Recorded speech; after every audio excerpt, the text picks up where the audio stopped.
আসসালামু আলাইকুম ওয়া রাহমাতুল্লাহ। সবাই কেমন আছেন?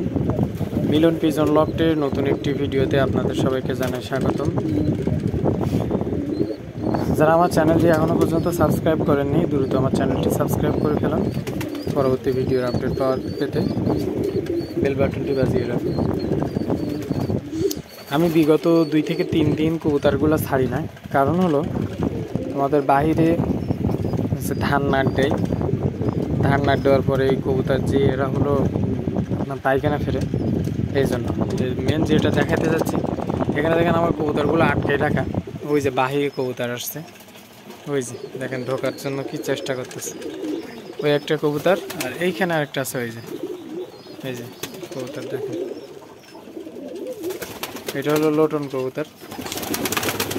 বাইরে আসছে, এর মধ্যে ঢুকবে, ঢুকে খেয়ে খেয়ে চলে যাবে।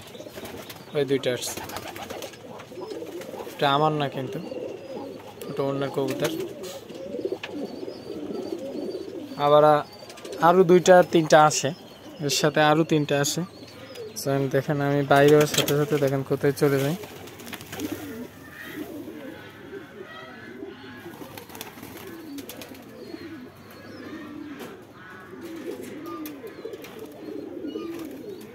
ওই যে ওই চলে যাচ্ছে, ওই চলে গেছে। পাশের বাড়ি কবুতর, এই বাইরে বের হয়ে যাবে না।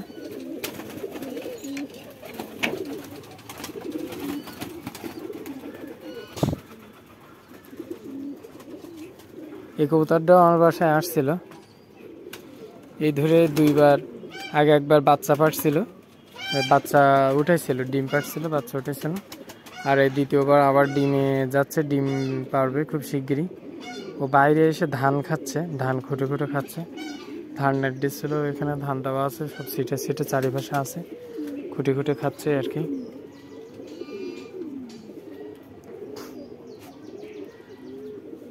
ওরে ভিতর ঢুকাইতে গেলে অন্য কবুতর এখন বাইর হয়ে যাবে, তারপরে দেখি খুলে দেই। যা ভিতর যা,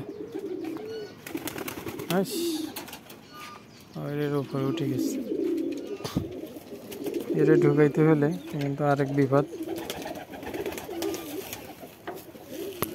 ওই যে আবার চলে আসছে, দেখেন ওই যে আরেকটা আসার জন্য এ করতেছে, আমারে দেখে আবার চলে যাচ্ছে। কি মুসিবত! আমি মাঝে মাঝে খুবই খারাপ লাগে আসলে। আমার এখানে থাকতো তাও সে একটা কথা, আমার খায়, আমার পরে অন্যের বাসায় যে ডিম পাড়ে, এরকম একটা অবস্থা।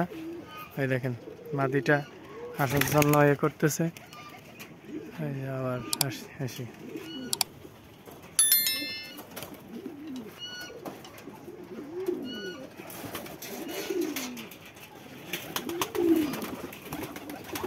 কবুতরগুলো সব